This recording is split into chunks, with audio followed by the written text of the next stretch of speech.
Morning and welcome back our channel. চলে এসেছি আজকে আবারও সকাল সকাল তোমাদের সাথে নতুন একটা দিন, নতুন একটা ব্লগের সাথে।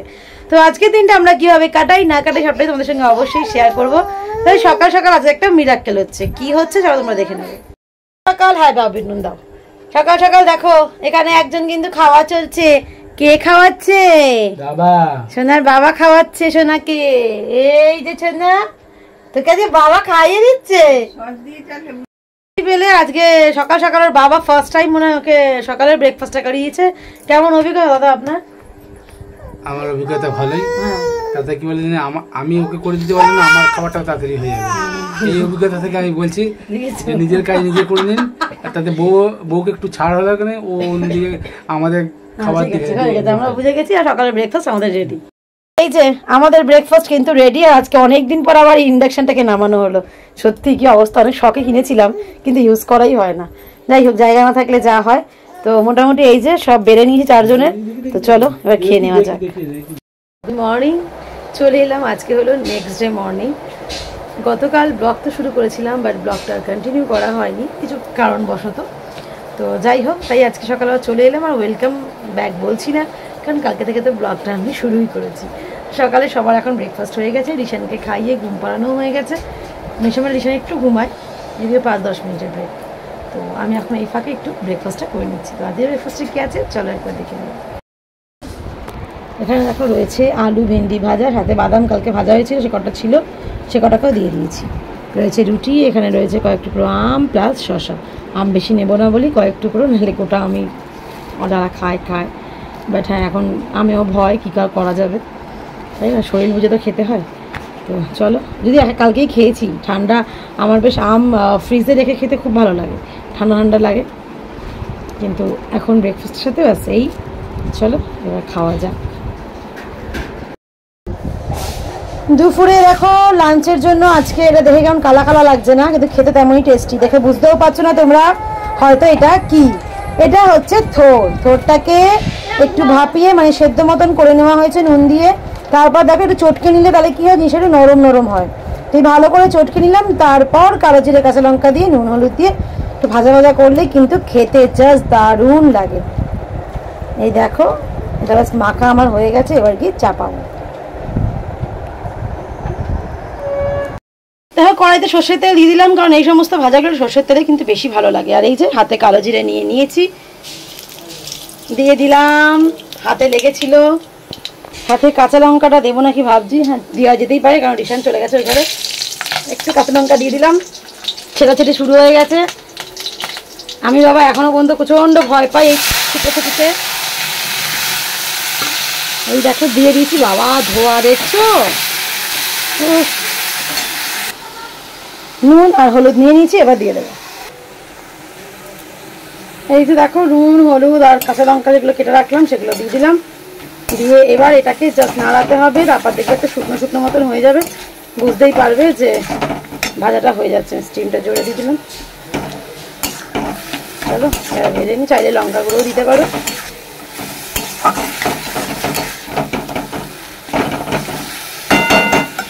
আস্তে আস্তে মোটামুটি সব রান্নাতেই যে দেখবে প্রচুর মশলাপাতি দিতে হয় সেটা কিন্তু নয়, খুব কম মশলাতেও কিন্তু রান্না খুব টেস্টি হয়।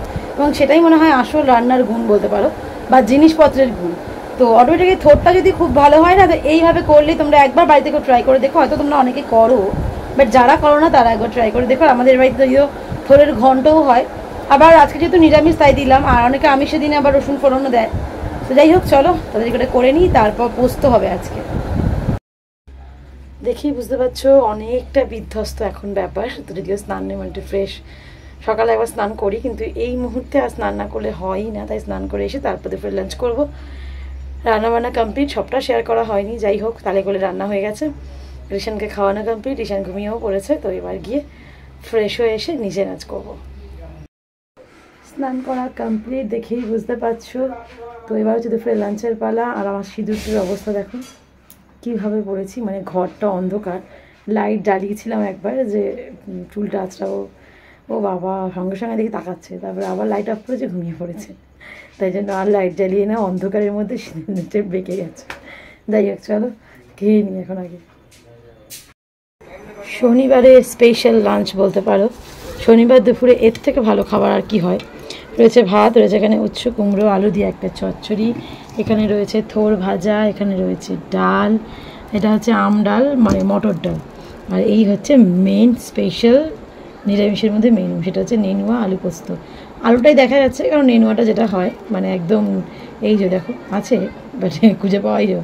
এখানে রয়েছে, এই হচ্ছে মোটামুটি দুপুরের লাঞ্চ। চাটনিও রয়েছে, তো নিলে নিলাম, না নিলে না নিলাম, যাই হোক।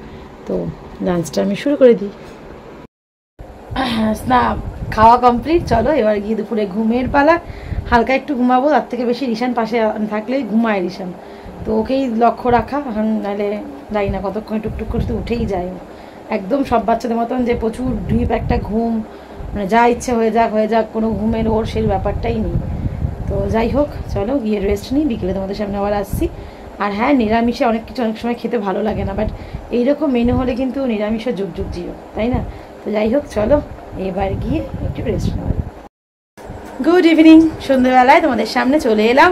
আজকে দেখতে পাচ্ছ একটু চেঞ্জ, শাড়ি ঠাড়ি পরে এসছি, আসলে না কোথাও যাইনি, বাড়িতেই ছিলাম। তোমরা যে ব্লগটা অলরেডি পেয়ে গেছো, সরি ভিডিওটা মানে রিশানের ফটো অ্যালবাম, সেটাই একটু আগে করে দেখিয়ে তোমাদের সাথে ছাড়া হয়ে গেল।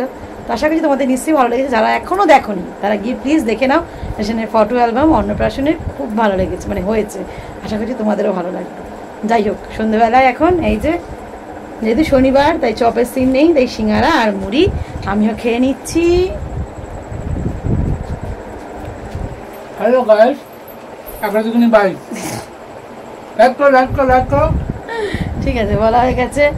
আচ্ছা আরেকজন ওই যে দেখতে পাচ্ছ তোমরা, ওই দেখো বলবি গরমে বেচারা কি করবে, সবসময় জামা পরি রাখতে পারছি না। হ্যাঁ যাই হোক একটু খেলাধুলো করছে, আর এখানে মামনি খাচ্ছে। সিঙ্গারা মুড়ি খাই আর চপ মুড়ি খাই, মোটামুটি মুড়ি খাওয়ার পর কিন্তু চাটা একদম কম্পালসারি। তো সেই চাই এখন হচ্ছে দেখো দুধ চা, যত পারছি একটু ভালো করে ফুটিয়ে নিচ্ছি, কারণ বেশি ফুটালে আমার চাটা খেতে বেশি ভালো লাগে। তো এবার হয়েই গেছে, এবার ছেঁকে নেবো। নিয়ে নিয়েছি চা, এবার চাটাকে আয়েস করে খাবো, কিন্তু গরমে কেউ আয়েস করে খায় না। তো আমার বাড়িতে ব্যাকগ্রাউন্ডে কিন্তু বেশ ভালো মিউজিক পাবে। যারা চা খেতে ভালোবাসো তারা কিন্তু প্রচুর গরম পড়লেও মনে হয় এক ঢোক চা তাদের লাগবেই, তাই না? তাদের গরমে নাকি গরম কাটে, তাদের মধ্যে অন্যতম হচ্ছে এই যে মানুষটি, তাই তো মামনি? চা খেলে কি হয় বলো একটু? তাই না? চা খাচ্ছই শুনে নিলে, সেটা কিন্তু সত্যি কথাই। আবার রিশান কতটা শেষ করে নিক, তারপরে আমরা বলছি। আমিও স্টপ হয়ে গেছি, রিশানও স্টপ হয়ে গেছে, তো বুঝতেই পারছো আবার হয়তো শুরু হবে আমার কথা দেখলেই হোক। হয়তো তোমরা সেটা তোমাদের বেশি ভালো লাগছে, আমার কথার থেকে ওর কথাটাই ভালো লাগছে, আর ওকে দেখাতে পারছি না তোমাদেরকে, এই হলো ব্যাপার। হ্যাঁ যাই হোক, তো একবার আমরা এরকম মামনিকে নিয়ে আমি একটা হসপিটালে ডক্টর দেখাতে গেছিলাম। মাঝখানে তখন মামনির সাথে আমারও অভ্যেস হয়ে গেছিলো, গরমে আমি লস্যি না খেয়ে ওখানে চা খেয়ে আসতাম, এবং সত্যি আমার মনে হতো কি ওটাই মনে হয় ঠিক হতো। অনেক সময় খুব ঠান্ডাতে আমার ঠান্ডা লেগে যায় গরমে, গরম ঠান্ডাতে ঠান্ডাটা বেশি লাগে, তাই জন্য গরমে গরম ঠিকই আছে। মামনির যুক্তিটা খারাপ নয়, মামনির সঙ্গে আমাদের অভ্যেস হয়ে গেছে দুপুর 12টাতে খেলেও মানে চা খাই এক সময় একদম। বাড়ি এখন ওকে নিয়েই চলছে আমাদের, তো চল। আজকে শাড়ি পরেছিলাম বলে ভাবলাম একটু একটা শর্টস করি, কারণ শাড়ি পরে সেভাবে শর্টস করাই হয় না, যদিও তোমরা দেখবে, আশা করছি তোমাদেরও ভালো লাগবে। তো যাই হোক, মেন কথা হচ্ছে যার জন্য ক্যামেরাটা এখন অন করলাম, সেটা হচ্ছে রাতে রিশানকে আমরা কি খাওয়াই, বা তোমরা একটা 8 মান্থের বেবিকে কি খাওয়াতে পারো সেরকম একটা, কি বলবো ওটাকে, সেরকম একটা আইডিয়া তোমাদেরকে আমি জাস্ট তোমাদের সঙ্গে শেয়ার করছি, যেটা আমি রিশানকে রেগুলারিটি খাওয়াই। তো চলো দেখে নেবে। খুব পাতলা করে দেখো একটা রুটি বানিয়ে নিয়েছি। এবার জাস্ট আমি এটাকে একটু ভিজিয়ে রাখবো। তো আমি ন্যাচারালি যেহেতু ওদের তো এখনো গরুর দুধ খাওয়ানো হয় না, না হলে তোমরা গরুর দুধ যারা 1 বছরের বেশি তারা তো তাই করছো, তাই আমি শুধু গরম জল দিয়ে দেখো রুটিটাকে একটু ভিজিয়ে রাখবো। এটা কিছুক্ষণ কিছু জাস্ট মিনিট 1-2 মিনিটের মধ্যেই এটা ভিজে যায়। তারপরে এটাকে চটকে দুধ দিয়ে মাখবো। এই যে দেখো রুটিটা কিন্তু আমার ভিজেও গেছে, আমি এরকমভাবে জলটা দিয়েই চটকে মেখে নিচ্ছি। আর আমি যেহেতু দুধের মানে গ্লাসের জলের মাপটা জানি, তো আমি সেই বুঝে 1 স্পুন বা 2 স্পুন কতটা লাগবে আমি এই যে যেটা 9 প্রো খাওয়ানো হয় সেটা দিয়ে দেবো। আর তোমরা যারা যে দুধ খাওয়াও সেটা সেই বুঝে দিয়ে দেবে। যারা গরুর দুধ ইউজ করছো তারা তো অবভিয়াসলি গরুর দুধেই এটাকে ভিজিয়ে রাখবে, কোনো সমস্যাই নেই। আর আমি এরকমভাবে ভালো করে চটকে ওটা দিয়ে খাইয়ে দেবো। বেশ টেস্টি হয় মনে হয়, পার্সোনালি ও ভালোই বাসে। আর কেউ কেউ আবার ওর মধ্যে ড্রাই ফ্রুটসের কিছু গুঁড়োও দিয়ে দিতে পারো, আমি রাতে সবসময় দিই না। তো যাই হোক, এই হচ্ছে মোটামুটি রিশানের রাতের খাওয়া। এই যে রিশানের দুধ রেডি, কিন্তু ফুললি রেডি। এই যে দেখতেই পাচ্ছ, আমি এটা এরকমভাবে বানিয়ে নিই।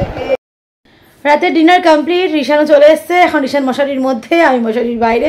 রিশানের বাবাও মশারির বাইরে। রিশান এখন একটুখানি খেলবে, কোনো সমস্যা নেই। তো যাই হোক, আজকের ব্লগটা টুকটাক তো শেয়ার করলাম, বাট একটা কথা যেটা তোমাদের সাথে শেয়ার না করলেই নয়। এই ও কি করে দিয়েছে দেখো, 16তে পাঠিয়ে দিয়েছে।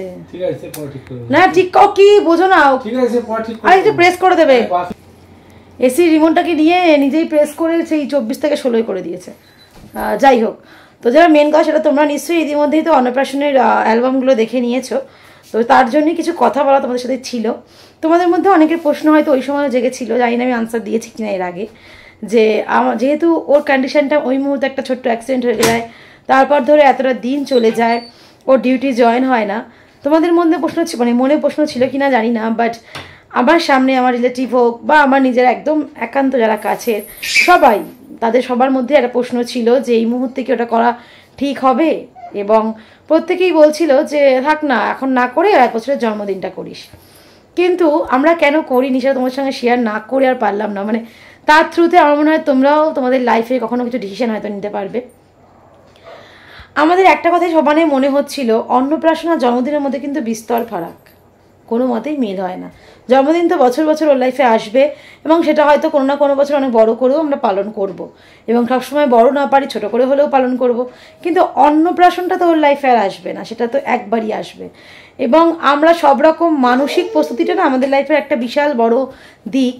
তুমি যে কোনোভাবে প্রিপারেশন মানে প্রিপেয়ার থাকো না থাকো, মেন্টালি প্রিপেয়ার হয়ে গেলে একবার, সেখান থেকে বেরিয়ে আসাটা খুব চাপের হয়ে যায়। আর আমাদের সব কিছু বুকিং করাও হয়ে গেছিলো, কিন্তু ওই টাইমে আমরা কিছুই করতে পারিনি। তারপর যখন আমরা যাই হোক এটা হলো, কিন্তু আমি আর ওর বাবা একটা কথাই বারবার ভাবছিলাম যে ওর বাবার হাত ঠাকুর করে ঠিক হবেই, আজ নয়তো কাল, একটু দেরি হয়তো হচ্ছে, তার জন্য হয়তো আমাদের অনেকটা কিছু সাফার করতে হবে, বা অনেক হয়তো খারাপ সময়ের মধ্যে পড়তেও হতে পারে, বা ঠাকুর চাইলে সে আমাদের উদ্ধার করেই নেবে, হয়তো পড়বই না। কিন্তু ওই যে দিনটা ওর লাইফে ছিল, সেই দিনটা তো আসতো না। এবং পরবর্তীকালে ও আমাদের দোষারোপ না করলেও আমাদের নিজেদের মধ্যে একটা গিল্টি ফিল থেকেই যেত, বিশেষ করে ওর বাবার। তো এরকম সব কিছু ভেবেই না আমাদের শুধু, আমার একটা কথা সেদিনকে খুব মনে হয়েছিল যে ছোটোবেলায় সেই 9-এর ভাব সম্প্রসারণ ছিল না, যে সময় বহিয়া যায় নদীর স্রোতের প্রায়। তো আজকের জীবনে সেটা খুব বুঝতে পারি যে কেন লাইনটা ছিল।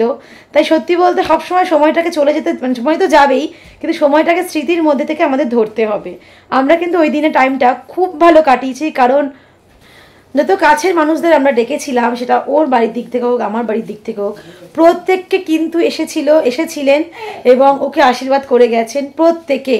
এবং সেটা আমাদের কাছে বড় পাওয়া ছিল, যে না আমরা যেটা ভেবেছিলাম একদম ঠিক ভেবেছিলাম, সেই আশীর্বাদটা ওর জীবনে প্রয়োজন ছিল। আর আমরা খুব আনন্দ করেছিলাম, সবাই মিলে প্রচণ্ড আনন্দ করেছি।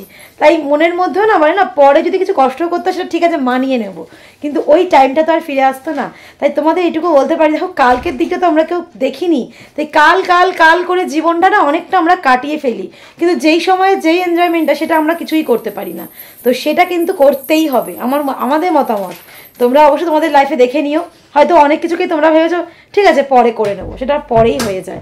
তাই পরে নয়, সেই দিনই এনজয় করে নাও না ভাই, কালকের দিনটা দেখা যাবে। তাই আজকের দিনে মানে আজ জিলো, তো ব্যাপারটা তাই, যেদিনে আছো সেই দিনটা ভালো করে এনজয় করে নাও। কালকের দিনেরটা ভগবান দেখে রেখেছে, তো ঠিক আছে সে দেখে নেবে সবটাই। তো এই বলেই আজকের ব্লগটা শেষ করতে চাই না, কার ভালো লাগলো কার খারাপ লাগলো তোমরাও কমেন্ট করতে পারো, তোমরা কি ভাবো। আমরা অ্যাটলিস্ট আজকের জন্য বাঁচি, প্রতিটা মুহূর্তকে বাঁচার চেষ্টা করি, কারণ সময়টাকে ধরতে পারবো না, কিন্তু স্মৃতিটাকে তো ধরবো, তাই না? সময়টা নদীর স্রোতের মতন চলে যাবে ঠিকই, কিন্তু যেই জায়গাতে আমি ফেলে এসেছি সেটাকে তো আমি মনে রাখবো, কি বলো? ঠিক আছে, চলো আজকের জন্য ব্যাস টাটা। হয়তো অনেক কিছু বলে ফেললাম, না ভালো লাগলে বেরিয়ে যেতে পারো স্কিপ করে, আর ভালো লাগলে একটা লাইক করো, শেয়ার করো এবং সাবস্ক্রাইব করতে। আগামীকাল আসছি নতুন একটা ব্লগের সাথে।